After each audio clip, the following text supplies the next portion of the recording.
¿Alguna vez se han preguntado cómo surgió o cuál es la historia de la energía nuclear? ¿Cómo es que la energía que brinda el uranio hoy en día la transformamos y la utilizamos para necesidad de los humanos? Pero no solo eso, también se usa para la parte de armamento nuclear, armamento militar, y también para tratar algunas enfermedades, lo que son como cáncer. Si es así, entonces sean bienvenidos a este video, el cual abarcará la historia de la energía nuclear, tanto civil como militar. Empezamos en 1896. Un físico francés llamado Henri Becquerel descubre de que el uranio irradia una energía diferente a un mineral normal. Esto él le llamó rayo uránico y lo descubrió accidentalmente cuando probaba colocar algunos componentes de uranio sobre una placa fotográfica. Un año después, en Francia también, en 1897, Marie Curie descubre de que hay más minerales con esta característica, como el polonio y el radio. Ellos le llamaron radioactividad. En 1902, Ernest Rutherford, un físico británico, sugiere que la radioactividad es la radiación que conlleva la destrucción de los átomos. Es decir, la radiación es lo único que puede alterar y por ende destruir un átomo. Y eso era algo totalmente imposible en esa época. En los próximos años hubo más descubrimientos para entender y comprender mejor la estructura del átomo. Fue hasta 1938 que dos alemanes llamados Hahn y Strassmann descubren la fisión nuclear. Ellos descubrieron que al bombardear un átomo de uranio con un neutrón, el átomo se dividía en dos, liberando energía. Un año después, otra vez en Francia, un descendiente de la familia Curie también descubre de que en el momento de hacer una fisión, el uranio, los átomos de uranio también liberan lo que son otros 3 neutrones y cabe la posibilidad de que se fisionen con más átomos de uranio. Esto conllevaría a una fisión tras otra fisión tras otra fisión, y esto se le conocería como una reacción en cadena. En 1939 estalla la Segunda Guerra Mundial y físicos húngaros convencen a Albert Einstein de enviar una carta a Estados Unidos relatando los avances y el descubrimiento de la fisión nuclear y la posibilidad de crear una bomba de uranio extremadamente potente. En eso, Estados Unidos se lanza a la investigación y a la inversión, y pues al poco tiempo tiene resultados, pues en una universidad estadounidense en 1940 se descubre de que cuando se hace una fisión, el uranio expulsa lo que es un nuevo mineral, un metal conocido como plutonio. Este tenía las mismas características del uranio, se podía fisionar y por ende hacer una reacción en cadena. En ese mismo año, también en Estados Unidos, se lleva a cabo una creación, un invento llamado pila nuclear o pila atómica, y esto tiene como resultado, por primera vez en la historia, poder controlar una reacción en cadena utilizando este artefacto. Esto fue para Estados Unidos como una motivación, un impulso a crear lo que se llamó el Proyecto Manhattan. Este es un proyecto secreto, el cual consistía en crear la bomba nuclear. El proyecto se basaba en crear dos bombas, una de plutonio y otra de uranio. Pero pues esto no iba a ser tan sencillo, por decirlo así. En su estado natural, el uranio tiene dos características: 99% de uranio 238 y 0,7% de uranio 235. Solo el último era factible y por ende útil para crear la bomba. Tenían que hallar una manera de poder separarlo y recolectar lo que se conocía como uranio enriquecido. En 1944, Estados Unidos logra recolectar cerca de 64 toneladas para su primera bomba, la cual consistía en lo siguiente: se creaban primero dos cubos de uranio altamente enriquecido, uno más denso que el otro, uno más grande que el otro, El más grande sería ubicado en la parte delantera de la bomba y el otro en la parte trasera. Con un sistema, el cubo de la parte trasera sería impulsado y colisionaría con el de la parte delantera. En esto la fisión nuclear debería empezar, y como habían tantos átomos de uranio alrededor, la reacción en cadena tenía que llevarse a cabo. La bomba se volvía lo que se conoce como supercrítica y estallaría liberando una gran cantidad de energía. Por otro lado, la bomba de plutonio era más sencilla de entender. Primero se creaban varias pilas atómicas o pilas nucleares para recolectar el plutonio requerido. En el centro de la bomba había una esfera y en el centro de esta se colocaba el plutonio. Era una cantidad de 6 kilos. Alrededor de este se provocaban explosiones simultáneas convencionales para que el plutonio elevara su temperatura y se presionara.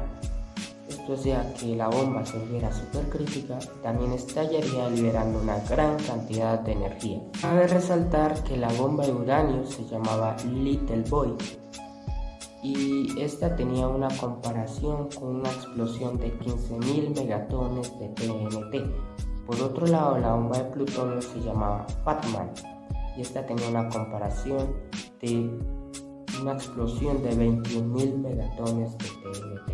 En 1945, Estados Unidos hace su primer ensayo nuclear en un desierto de México. En esta fecha, Alemania ya se había rendido y solo quedaba en la guerra Estados Unidos contra Japón. En esto, Estados Unidos lanza sus 2 bombas en 2 ciudades diferentes de Japón. Little Boy, la de uranio, en Hiroshima, y la de plutonio Fat Man en Nagasaki, dejando ambas explosiones más de 200.000 civiles muertos y demostrándole al mundo el poderío armamentista que tenía Estados Unidos en esa época. Desde aquí empezaría una gran competencia entre las 2 potencias del mundo. Rusia se adelantaría rápidamente al retraso que tenía con Estados Unidos de la bomba nuclear y en 1949 estallaría lo que se conoce como la Guerra Fría. Esta no era una guerra por dominio de territorio, era más bien una guerra de estratégica, para saber cuál de las 2 potencias tenía en ese momento más armamento nuclear. En 1952, Estados Unidos crea la bomba termonuclear. Esta no es una bomba de fusión, sino de fisión nuclear, la cual consiste en fusionar 2 átomos ligeros, conocidos como deuterio y tritio.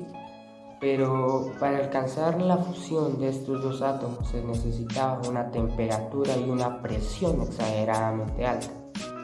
Por eso los estadounidenses utilizaron la bomba de plutonio. Cuando esta estallara, alcanzaría la temperatura y la presión ideal para que los 2 átomos se fusionaran. Esto era una bomba mucho más potente que una de uranio o de plutonio común, ya que fusionaba la explosión de la bomba de plutonio con la fusión de los 2 átomos. En 1955 aparece el término de energía nuclear civil y era utilizar la energía que brinda el uranio para beneficio y necesidad de los humanos. Así que se empezaron a crear las primeras centrales nucleares en todo el mundo.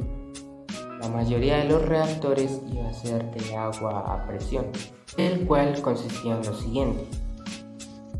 En el centro del reactor había un núcleo, en ese núcleo había un tanque. En ese tanque se colocaba lo que era el combustible, en este caso era uranio, poco o altamente enriquecido. Lo que sí se necesitaba era una cantidad exacta. A este tanque iba conectado un primer circuito, el cual transportaba agua. En el momento de hacer una fisión, la división de los átomos de uranio liberaban energía en forma de calor. Esto hacía que el agua del primer circuito se calentara hasta el punto que se convertía en vapor de agua. Este sería transportado en un segundo circuito, el cual se dirigiría a una turbina. El vapor de agua hacía girar las turbinas y estas turbinas iban conectadas a un generador eléctrico. Hasta ahí todo estaba bien, pero había un problema, y es que el vapor de agua no podía llegar caliente a las turbinas. Tenían que hallar una manera de poder enfriar el vapor. Por eso se crean las torres grandes que ustedes conocen. Estas torres lo único que hacen es enfriar el vapor que será transportado a la turbina. Pero algunos países utilizan otros medios de refrigeración. Por ejemplo, algunas plantas nucleares son construidas cerca de lagos, lagunas o incluso desde el mismo mar para utilizar esa agua como líquido refrigerante que será transportado al segundo circuito donde viaja el vapor de agua. Entraría así como un tercer circuito. Aunque los reactores nucleares y el uranio nos brinden energía totalmente limpia, estos tienen lo que se llama los desechos nucleares. Estos compuestos, aunque tengan una vida útil de más de 2000 años, las tecnologías actuales no nos brindan la capacidad de poder reutilizar ese compuesto. Por eso la mayoría de los países opta por almacenar los desechos nucleares en una capa interna de la Tierra. Entrando otra vez al tema de la Guerra Fría, en 1962 fue el tiempo de más tensión en esa guerra, pues cada país plantó misiles nucleares cerca de cada uno para ser atacados. Por ejemplo, Rusia plantó nucleares cerca de Cuba para atacar a Estados Unidos, y Estados Unidos plantó misiles nucleares cerca de Ucrania para atacar a Rusia. Por suerte, con unos tratados y unos acuerdos, se calmaron las cosas entre las dos potencias. En 1973 ocurrió la primera decadencia de petróleo, y esto puso a prueba a las potencias del mundo a saber cómo iban a abastecer su país eléctricamente, ya que la mayoría de los países necesitan del oro negro para abastecer estos recursos. En esto, Francia y Japón son los países que más le apuestan a la energía nuclear y son hoy en día uno de los dos países con más plantas nucleares construidas en el mundo. En los próximos años se crearon organizaciones con el fin de utilizar la energía nuclear para necesidad de los humanos y no para iniciar una guerra. En 1979 ocurrió el primer accidente nuclear. Este fue en Estados Unidos, en el reactor número 1 de una planta nuclear. Pues al parecer el primer circuito tenía una fuga. Esto impedía el flujo correcto del agua. Esto hizo que el líquido refrigerante se perdiera y el uranio se sobrecalentara. Este se fundió en su tanque y por suerte el tanque resistió el fundimiento del uranio e impidió las fugas radioactivas y los gases tóxicos. En 1986 ocurrió el accidente de una central nuclear más grave y devastador hasta la historia, Chernobyl, en una planta nuclear al norte de Ucrania. En el reactor número 4, los técnicos querían poner a prueba la seguridad automática del reactor número 4. Por eso limitaron la cantidad de líquido refrigerante y le quitaron unas placas protectoras al núcleo. Al poco tiempo tuvo resultados, pues el reactor con su sistema de seguridad automático impidió que pasara algún accidente o alguna anomalía, pero esto fue muy tarde, pues los técnicos no se percataron de que debajo del núcleo se había sobrecalentado, se había llenado de hidrógeno extremadamente caliente y por la presión que había estalló el núcleo y fue tan fuerte la explosión que derrumbó el techo del reactor. Así se liberaron los gases tóxicos y la radiación por la mayor parte de Europa y se expandió rápidamente. Aunque Rusia quería ocultar este accidente, fue inevitable porque pues los demás países empezaron a experimentar radiación en sus atmósferas y fue imposible ocultarlo para Rusia. Además, a los próximos años, a los pocos años, las crías de los animales empezaron a salir con mutaciones. En los próximos años se hizo un tratado de no proliferación nuclear y era no dejar de utilizar las armas nucleares para iniciar guerras. Cerca de 44 países ya poseían armamento nuclear.